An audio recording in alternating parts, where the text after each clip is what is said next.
This episode is brought to you by Shopify. Upgrade your business with Shopify, home of the #1 checkout on the planet. Shop Pay boosts conversions up to 50%, meaning fewer carts going abandoned and more sales going cha-ching. So if you're into growing your business, get a commerce platform that's ready to sell wherever your customers are. Visit shopify.com to upgrade your selling today.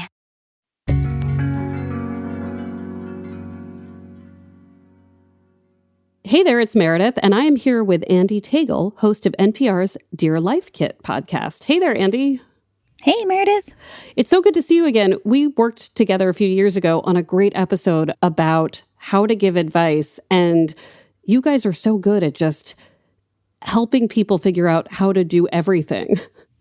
Meredith, it was a joy and a pleasure. It was a very meta episode we worked on. It was an episode about how to give advice for our advice podcast. Yes. And I loved it. I return to it all the time. One thing I think about as a podcast host and advice columnist who deals with advice is how narrow my focus is. You know, I am all interested in relationships and romance, and your team focuses on everything. Can you kind of give me a sense of the range of problems you've solved and guides you've given to people? Because I am always shocked when the new episode comes up and it's something I didn't even know I needed help with, but I do.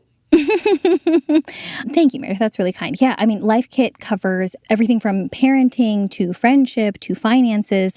I like to work a lot in the feeling space. I often joke that I, want to add to our emotions library. So it's a very wide range of things.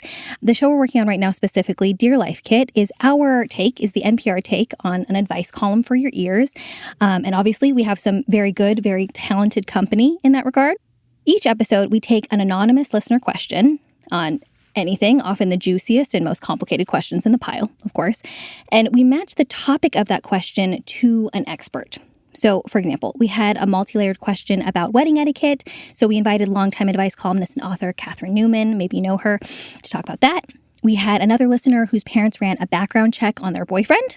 Yikes. Yikes. Yes, yikes is right, if that's what you're thinking. Although, yeah, it depends on what they found, of course. You got to listen to that one. It's a good one. So I want to talk about the letter that's at the center of today's Dear Life Kit. This is the kind of letter that could come into the Love Letters column. Do you want to tell me why you chose this letter? Yeah, so for the episode we're sharing today, Meredith, my first question to you is, have you ever been the victim of over-generosity? Like, has anyone ever been so generous with you that it just overwhelmed you? Yes. It has happened. It sounds like it wouldn't be a difficult thing, but it can be.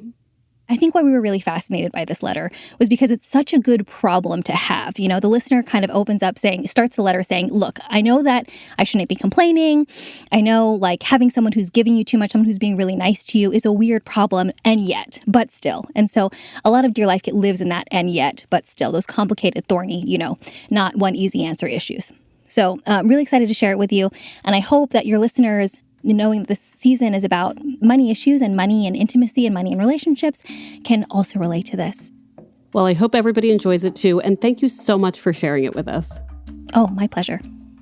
All right, here it is, an episode of NPR's Dear Life Kit.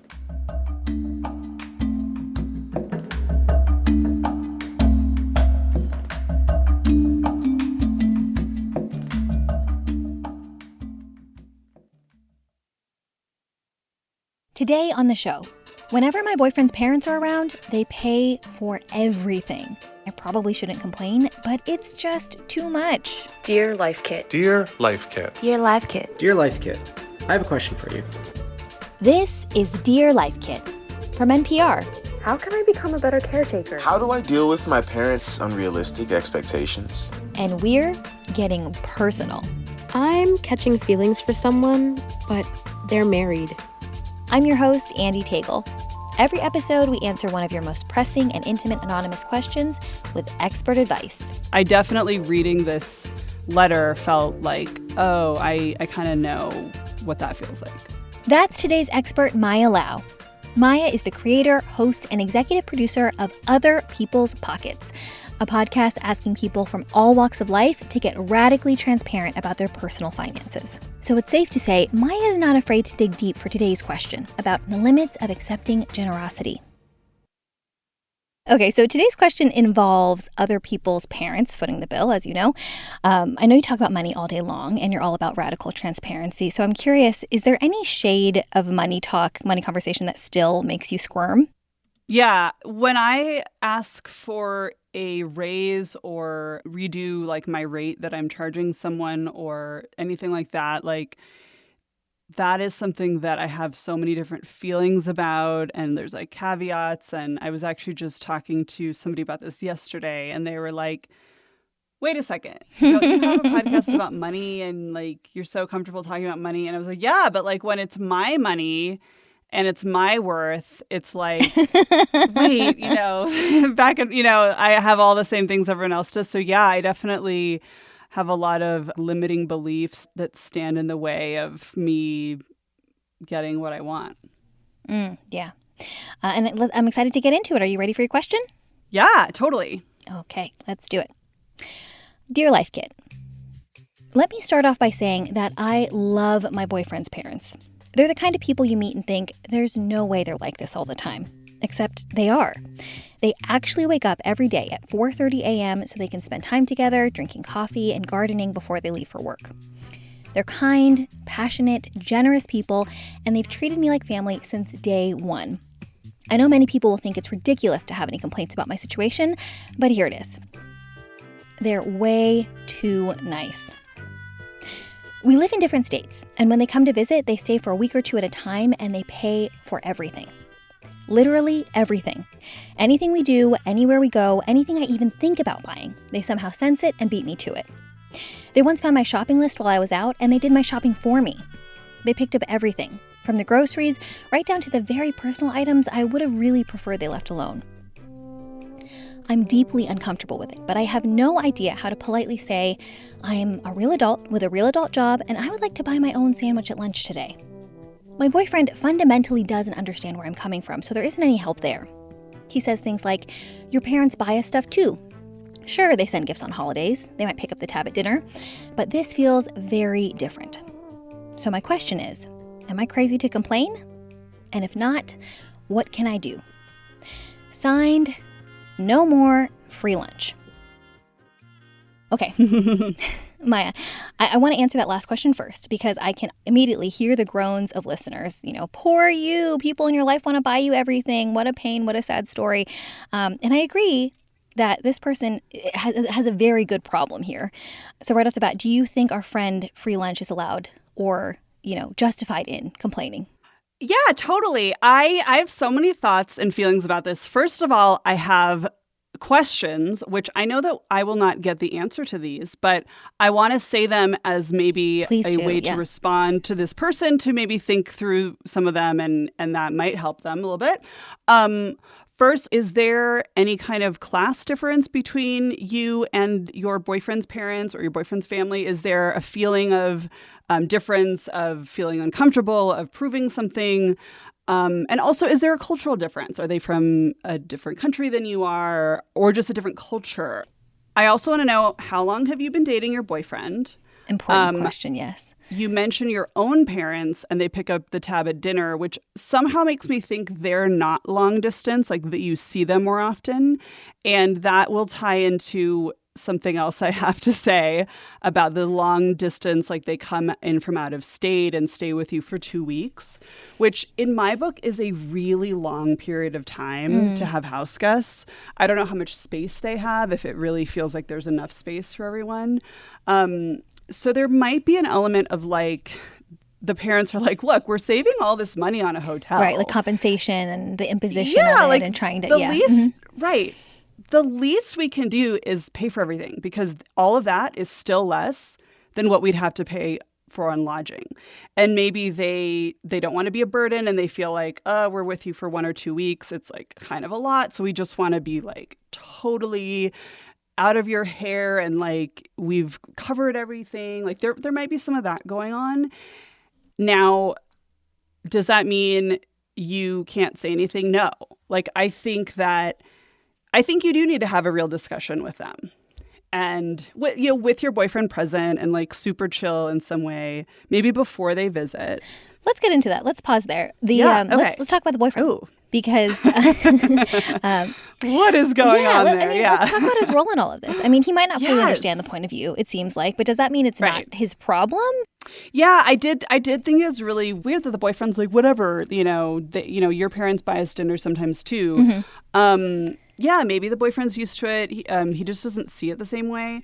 But I think that, it's odd, and it's a totally different relationship to him. Now, Maya, as someone who has uncomfortable money conversations all the time, what does that conversation with the parents look like?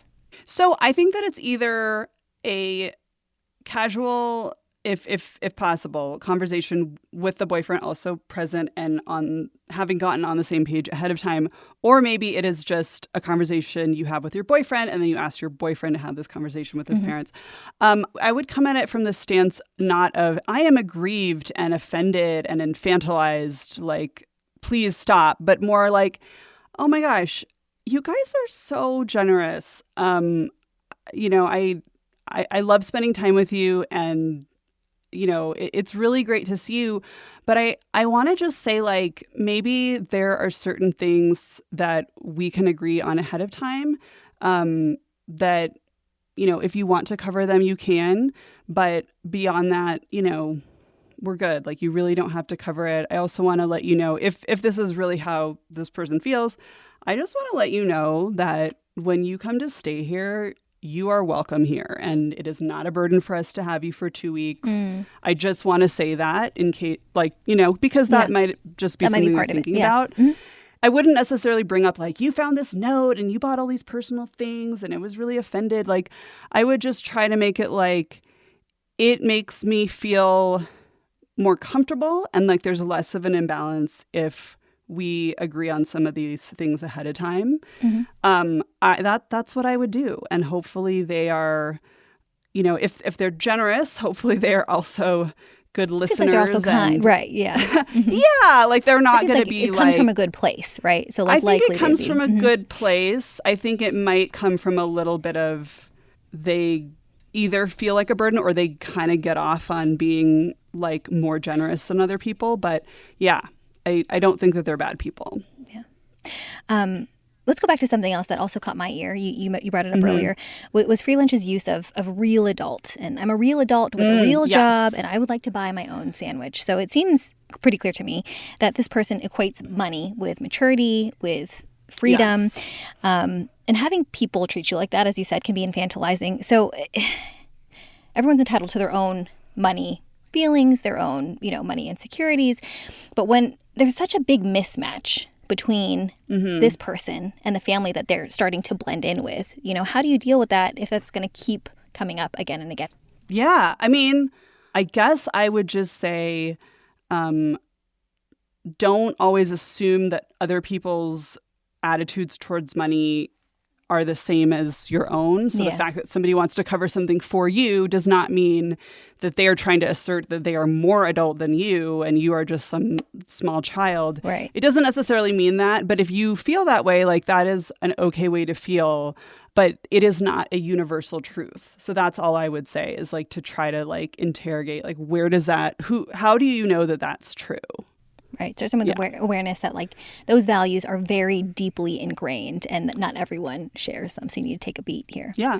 Final thoughts, feelings on how best to approach sticky financial conversations about how to live a more radically transparent financial life. Yeah, I think that part of it is practice. I think that we don't have a lot of practice talking about money. So that's why when we finally do, it's like, oh my God, this is so hard and weird. So part of it is like, if money can be something that you talk about with your partner, with your friends, even like asking for a raise out of sport almost, like just practice, life practice, right? I'm not saying that everyone needs to be obsessed with money all the time, but I think that if it can be something that you're a little bit have more practice with, I think it just makes it easier. But I do think that it is just honestly something that's on everyone's mind. So yeah, it's something we all have to deal with. Totally. Maya, before you go, we end every show by asking our experts for the best piece of advice they've ever received. We'd love to hear yours. Okay, so your sort of purpose in life or your like offering to the world is going to come in the form of something that you actually find really easy and comes to you naturally and is so obvious to you that it's very hard to identify. I'm going to have a think on that now. If you've got a question for us, you can find the Dear Life Kit submission page at npr.org/dearlifekit. We'd love to hear from you. And if you love Life Kit and want more, subscribe to our newsletter at npr.org/lifekitnewsletter. This episode was produced by Beck Harlan and Sylvie Douglas. Bronson R. Curry is the managing producer, and Megan Kane is the supervising editor. Alicia Zung produces our Dear Life Kit social videos. I'm Andy Tagle. Thanks for listening.